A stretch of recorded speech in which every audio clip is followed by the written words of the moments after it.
Hey, what's up everybody? Welcome to Read With Me. I am your host, Kelly Michelle. If you're new to this channel, this is a channel in which we focus on reading together separately. And how it works is I will select a book, I will introduce the book the prior month, we will read the book together, and our goal is to complete 12 books per year. And so we want to read one book per month, 12 books per year. And I post every Monday, Wednesday, and Friday just my thoughts and reflections on the chapters that we read together. And so last time we read chapters 55 through 60, and now we're gonna be going over 61 through 64, and we will have finished this book. And if you're new, you're like, well, what book are you reading? We are reading The Perfect Marriage by Jeneva Rose. And so I am excited to go over the dramatic conclusion of this book.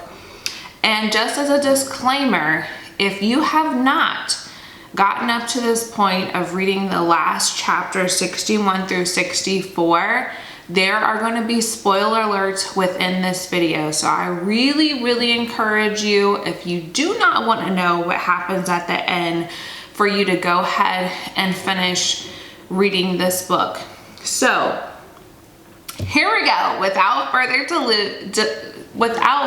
delay, let's just dive into the conclusion of this book. So, as I mentioned in my last video, we ended that section of chapters with Adam being on trial. And now fast forward, and like I said in my last video, it doesn't really go in depth about the trial itself, but we find out the conclusion of the trial and we're up to present day.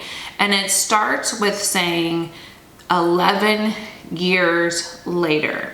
And we find out that Adam was convicted. So Adam was found guilty of Kelly's murder and has been serving his sentence within the federal prison.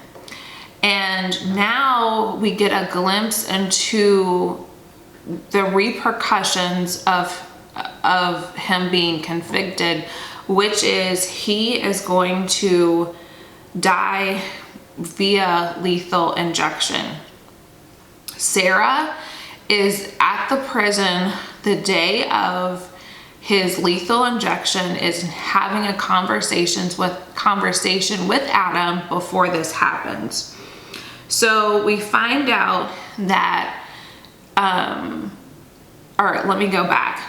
Sarah has a conversation with Adam, and Adam, the procedure continues. Adam, is having this conversation with Sarah. He's wondering if she still loves him, and is beginning to reflect on the whole 11 years that he was in prison. And so the proceeding concludes and moves forward, and Adam dies. But here is the kicker. We come to the end, the last chapter, to the end of the book, chapter 64. And the killer is finally revealed. And let me tell you, I did not think that the killer was who the killer was. But because so many other people were eliminated within the context of the book, I also was not surprised that the killer was who the killer was. And so without further ado, it is revealed that the killer of Kelly was indeed Sarah. Sarah murdered Kelly. And so if you, like I said, have not read the book, I really encourage you to read have read chapter 64 yet, I should say. I encourage you to read chapter 64 to hear all the details. So she acted alone, but she also had some help. And so it's very interesting as far as how this all unfolds. One of the things that maybe in the book gave a hint that is possibly Sarah is because throughout the book, you know that Sarah is very on top of things. She's described as being very precise and well put together and very knowledgeable, and she knows what is going on. And so it is not a surprise to me, because it is revealed in this last chapter that Sarah knew about this affair that Adam was having all along. She was not surprised by it. And so she had made in her mind and devised a plan, because she's a very calculated person, that she was going to take care of it. But she has the help of Bob. And so the last chapter really reveals how she and Bob are connected. How did she go about doing this murder? And also it reveals who is the person that has the owner, I should say, of the third set of DNA. And the third set of DNA was Sheriff Stevens. So Kelly was also having an affair, which I was not surprised. I was not surprised that it was someone else in the police force. And to me, there were several clues that it was someone in the police force, but I thought it could have been, I think Deputy Hudson was his name, who was her husband Scott's partner.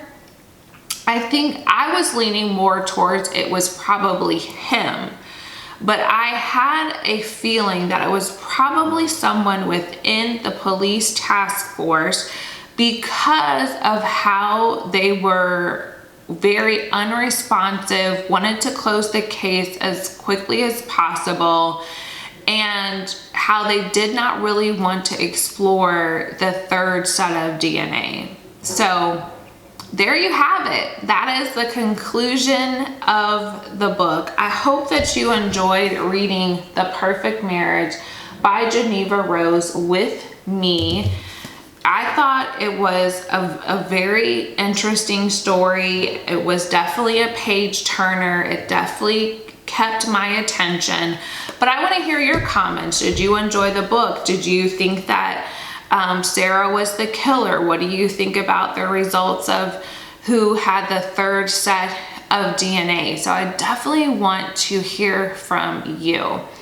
Also too, I want to encourage you to like, comment, share, and subscribe. Help me get my subscribers up. Please spend some time today to read whatever amount of time that you can. Thank you so much for joining me. Pick up the book for next month, The Let Them Theory by Mel Robbins. And until next time, happy reading.